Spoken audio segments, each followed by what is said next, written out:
our first ever 1969 state champion.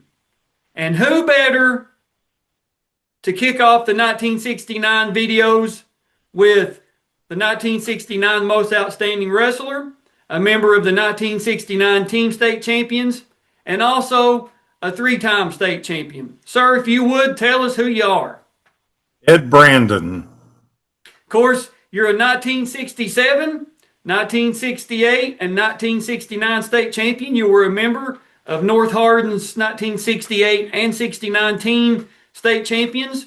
And you were a back-to-back Most Outstanding Wrestler, 1968 and 69. I know that's a lot of history coming at you, folks, but I promise we'll dive into it a little bit later.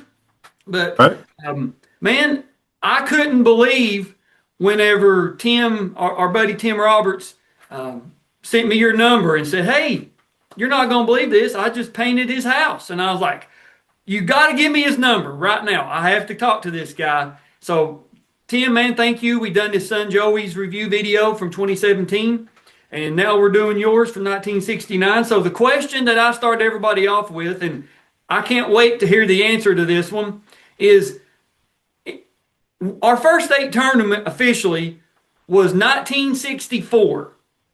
So you're in the very, very, very, very beginnings of wrestling in Kentucky. How in the world did North Hardin find wrestling? How did you find wrestling? What got you into it?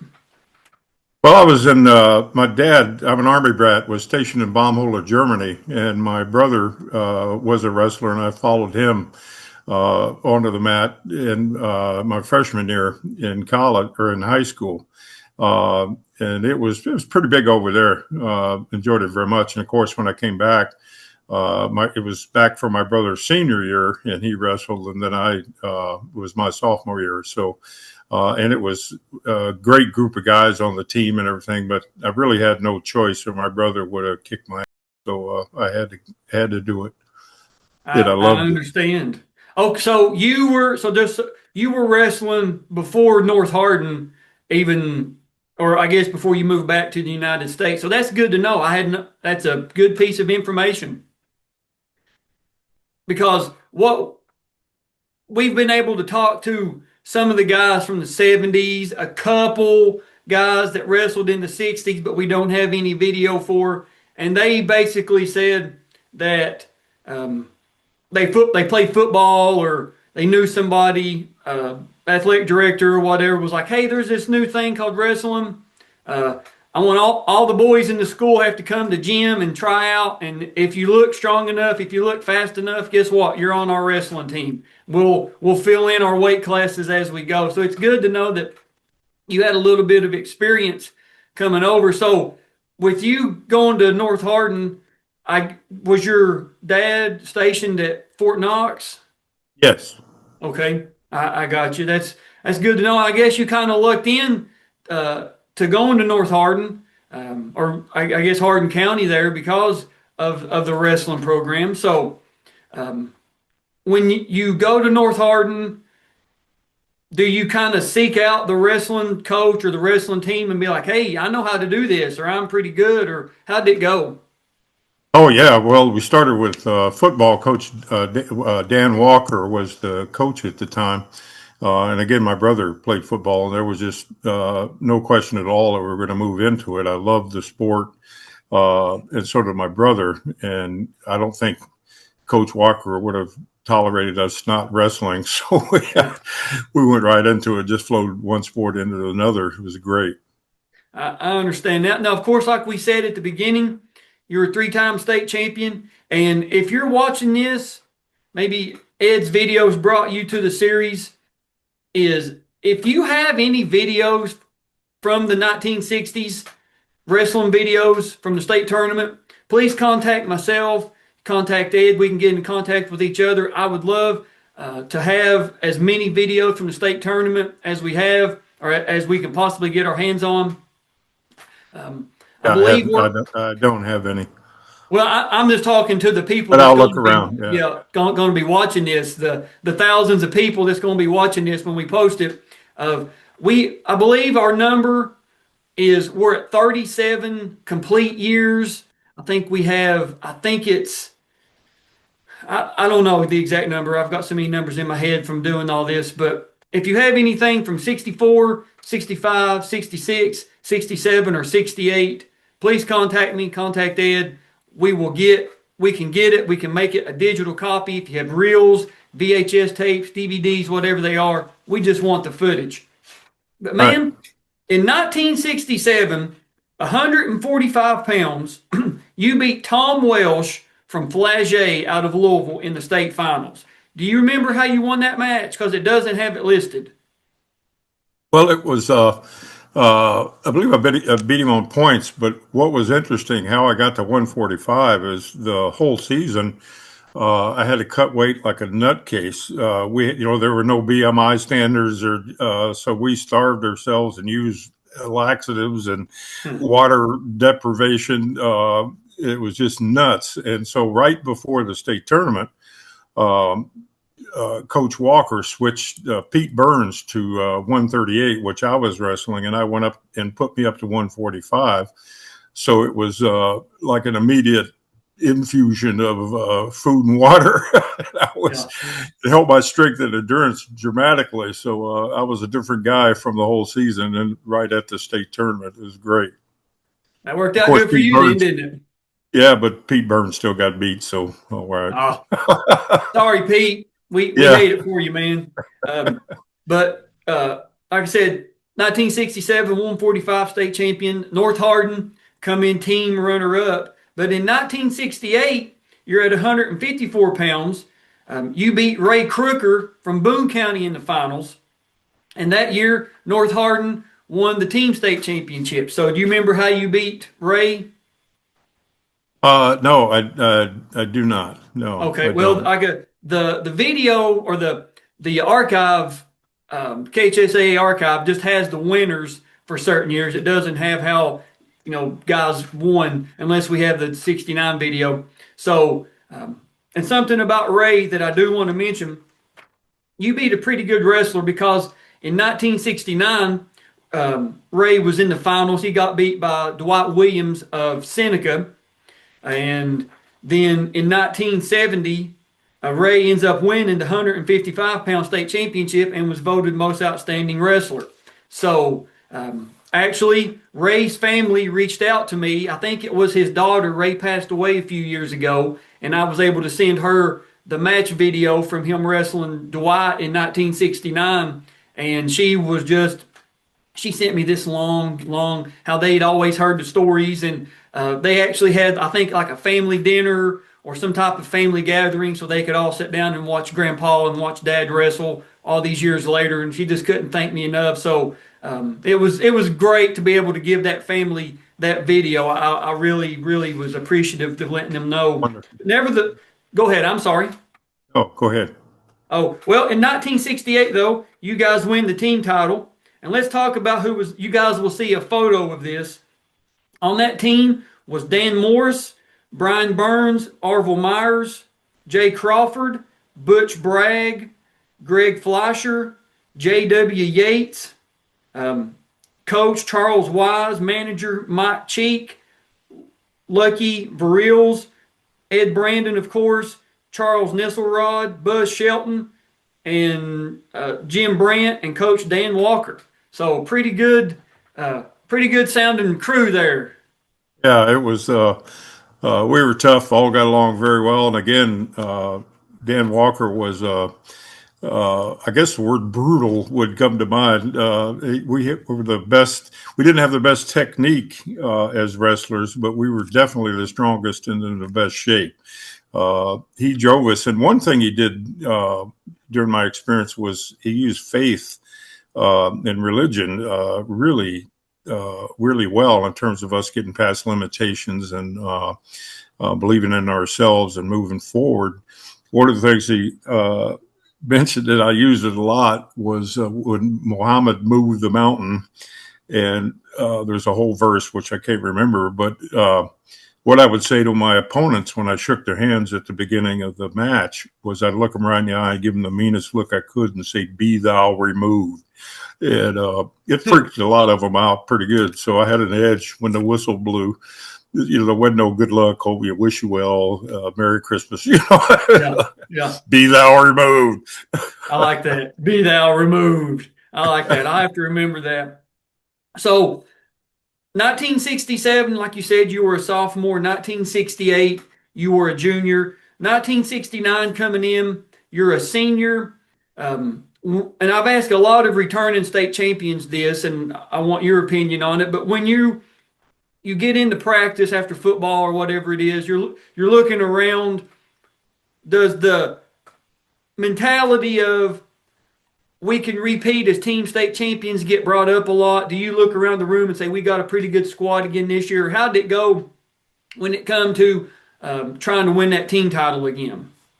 It was, frankly, it was an expectation. We every practice we had, that was our goal. Coach, we had a new coach, Coach Dowdy, took over, and he brought more teaching of technique as well as physical strength. So that helped us all. But it was never in question at all that was our goal, and we were out to do that.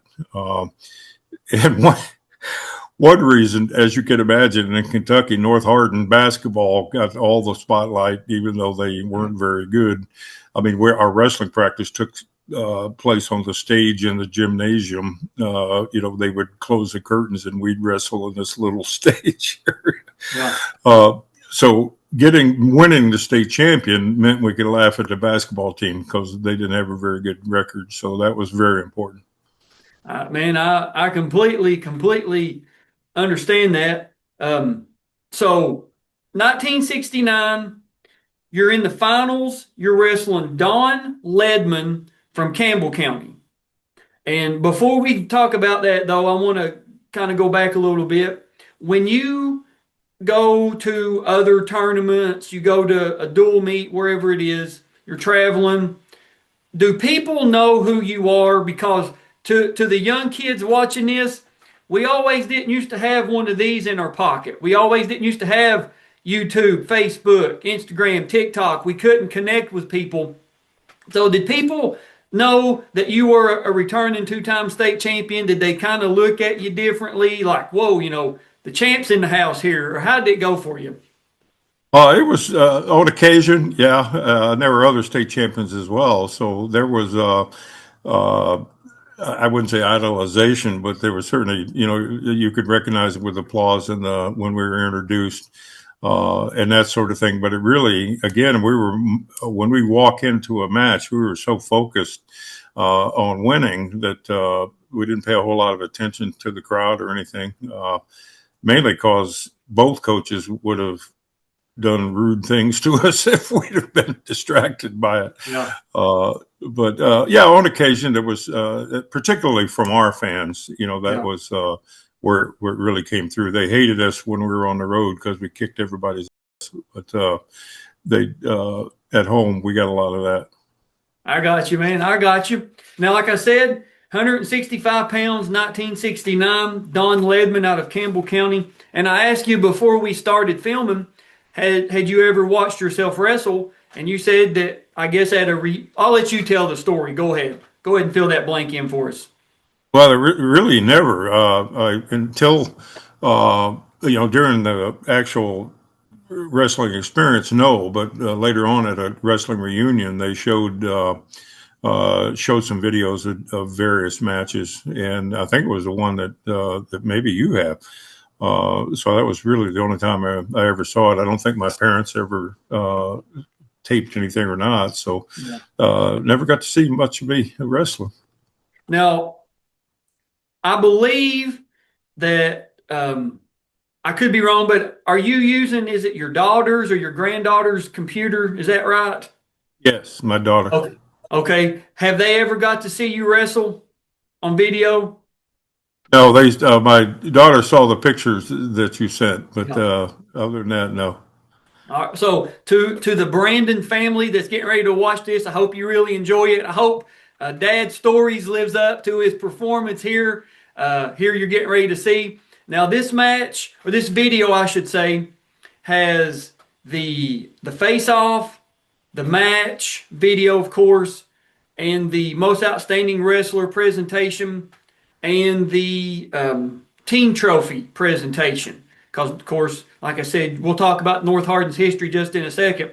But in this video, in the 1969, all the photos that we've seen up through the 70s, you guys are wearing full-length tights with like trunks and a singlet top. I can't imagine that was the most comfortable material. Is that fair to say? It was warm, that's for sure. And when I wrestled in college was the first time I used the short pants, and that was weird. But I went to an AAU tournament right after wrestling season, my senior year, and there were a bunch of guys in short, and that freaked us all out. But I remember the biggest adjustment was when they introduced headgear, which I think was my sophomore year. That was kind of strange getting used to that, for sure. And I was going to ask you, because some of the video that we have from '69, there's a couple teams that wear it. The majority of teams don't.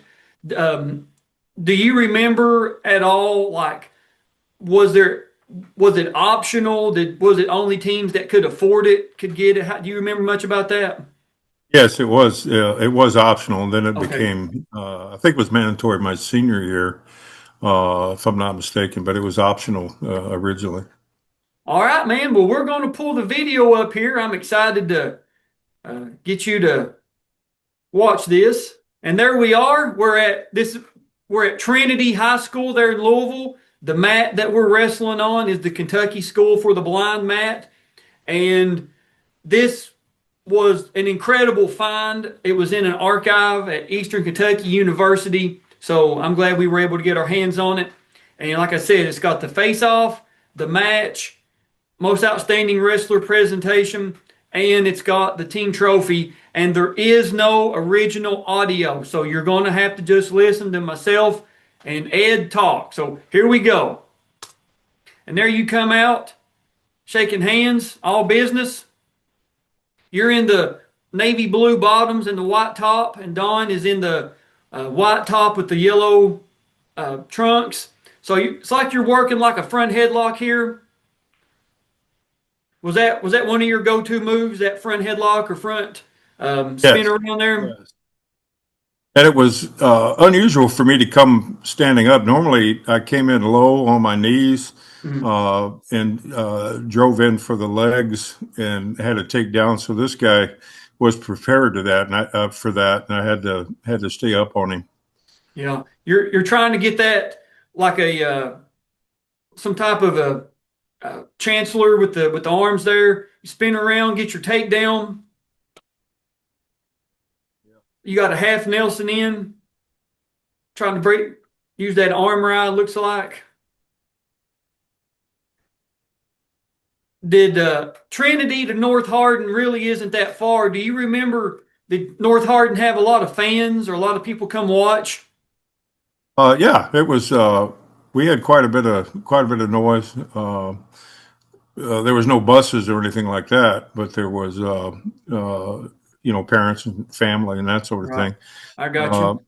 Yeah, this right here, I remember I got nervous because I thought he was going to reverse me. I do remember that, and with my back to the mat, so I had to recover. But I do remember that one. I got a little nervous.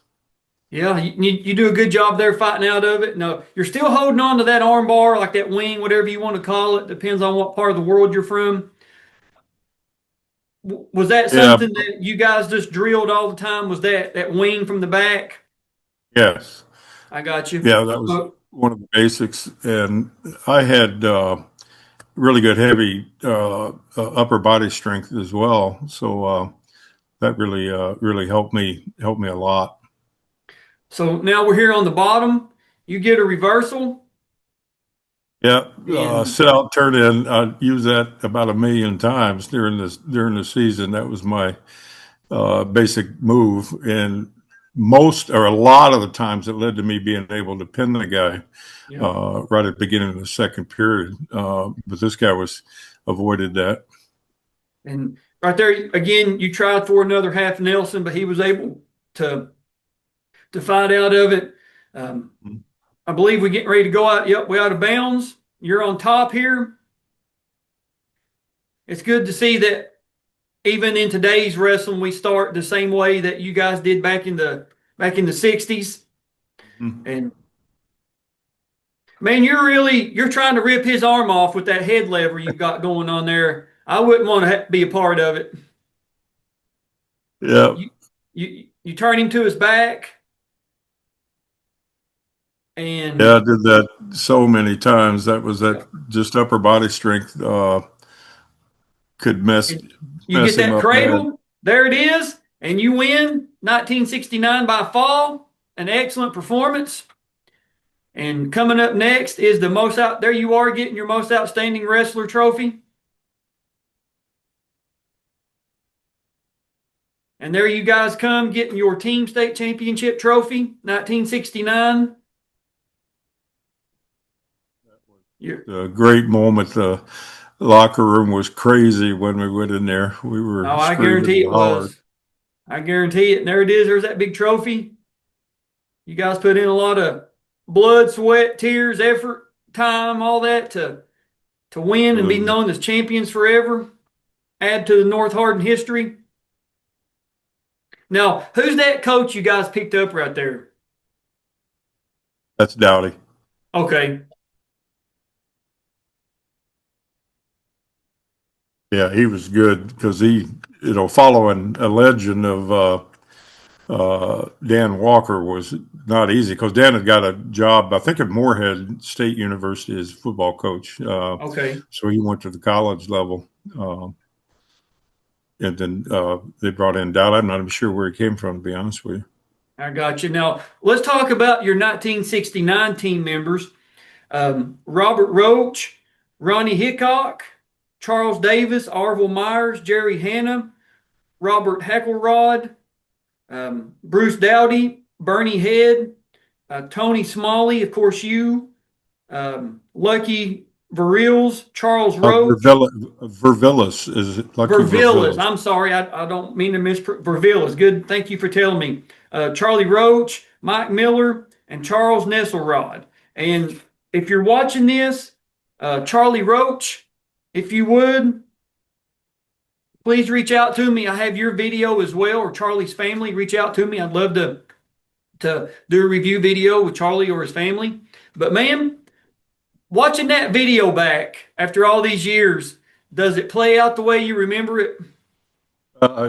Yes, it does. I do remember that. And what didn't show on the video was the first time I showed any emotion after a win because I threw my hands up in the air and jumped up and down, which of course Dan Walker would have frowned on because that was bad form to celebrate your win or mourn your loss. So that was the only time that I did that. But it was the last high school wrestling match, so I was ready. I was going to say, a 3-time state champion, back-to-back most outstanding, 2-time team champions. I believe you've earned a little bit of emotion. We'll let that one slide for this one. But talking about North Hardin's history, today is November the 14th, 2025, and as of this filming, North Hardin has 4 team state championships, 1968, 1969, 1978, and 1981, and they have 34 individual state champions. It's currently tied with 5th place overall in the state of Kentucky with Hopkinsville. And earlier we talked about you being a back-to-back state or a most outstanding wrestler. And there's only been 5 in the history of the Kentucky that have won that award. 1965 and 66, James Earl Hardin from Kentucky School for the Blind. Of course, you in 68 and 69. Jeff Fitch out of Woodford County, 73, 74, went on to be a 3-timer. Isaac Knable, 4-time state champion out of St. Xavier, 2001 and 2002. And then Jacob Merton out of Lawrence County was a 3-time state champion in 2004 and 2006. So that is a wrestling royalty list there. James Earl Hardin, you, Jeff Fitch, Isaac, and Jacob Merton. 5 of the best Kentucky wrestlers ever. And man, we can see why. You really dominated that 1969 match, and just, you got the pin there and led your team as a senior, back-to-back team state championships. What a career, right? It was wonderful. I loved it. Every second of it.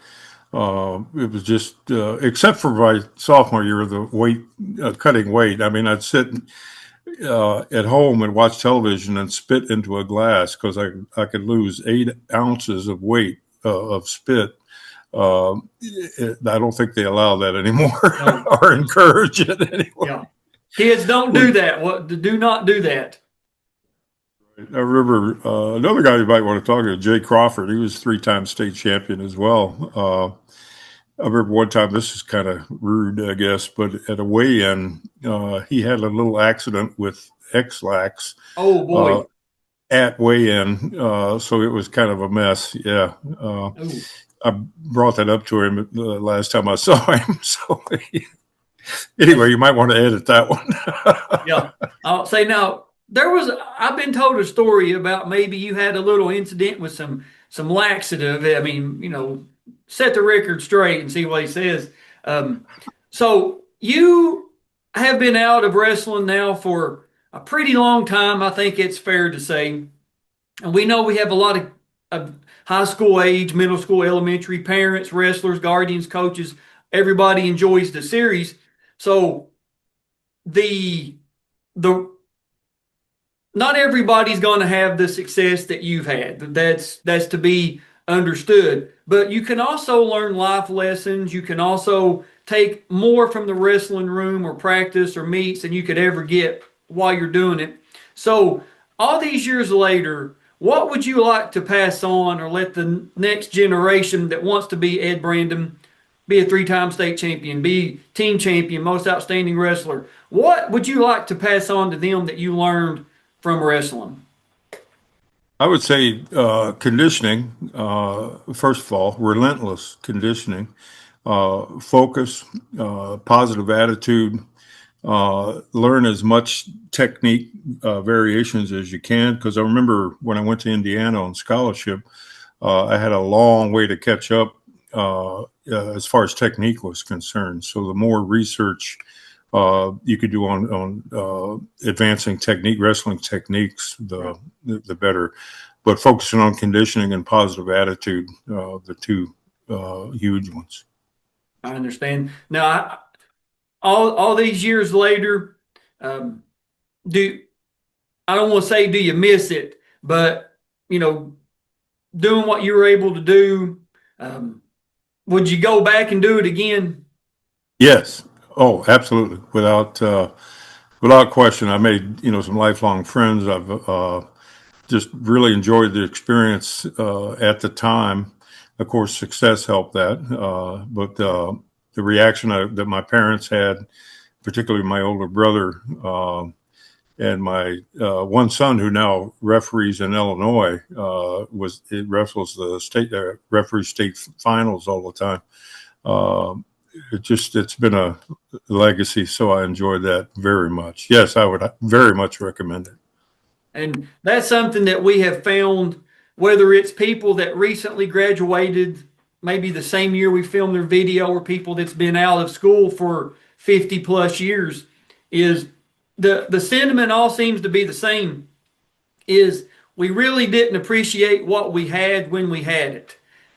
How we're all eager to get out, get life starting, do, college, military, start a family, work, whatever it is. But then you talk to people, myself included, and you're like, man, if I would have just enjoyed what I had when I was a senior, or, whatever, hanging out with my buddies, doing this, or that date I took my first, my current wife, I took her on her first date to, Lover's Lane, or whatever it is, how we didn't appreciate the little things that we just took for granted when we had them. And there's no going back, but it's great to be able to say, man, I had a great high school experience. I had a great athletic experience. I'm glad that I was able to do what wrestling brought me so far in life. And now because of what I've learned, I can go that much farther. And I love the stories like that. So, Mr. Brandon, is there anything that we haven't talked about or covered or anything else you'd like to bring up, man? The floor is yours. Well, I think the tribute to my older brother, when I was a kid from 57 to 61 or 62, I suffered from Legg-Perthes disease, which was a deterioration of my left hip. So I was in a full body cast and then crutches and a brace for a number of years. And my brother, who was involved in sports at that time, took no mercy on me whatsoever. I had to do chores, and he had no pity, nothing, in a very positive way. But instead of me just caving in and sitting in a dark corner, his example and his leadership led me out of that, and it helped my upper body strength, of course. But I owe him a great debt in terms of how him and my parents treated me and brought me out and helped me use that disadvantage to head into an athletic career. So it was wonderful.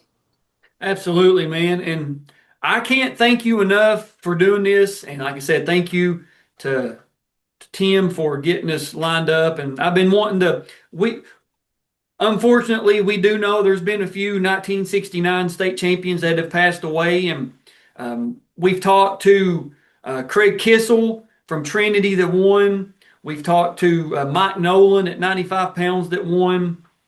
Now there's been 4 or 5 1969 state champions that we've been in, but you're the first one we've been able to get lined up and do the review video. And I know the entire state, the North Hardin crowd especially, but the entire state is going to enjoy getting to finally hear from one of our forefathers, if you will, of the sport, one of the legends of North Hardin, one of the legends of Kentucky. So thank you for doing this. I really appreciate it. And I want to say to the people watching, thank you guys and girls for watching. We will see you all on the mats.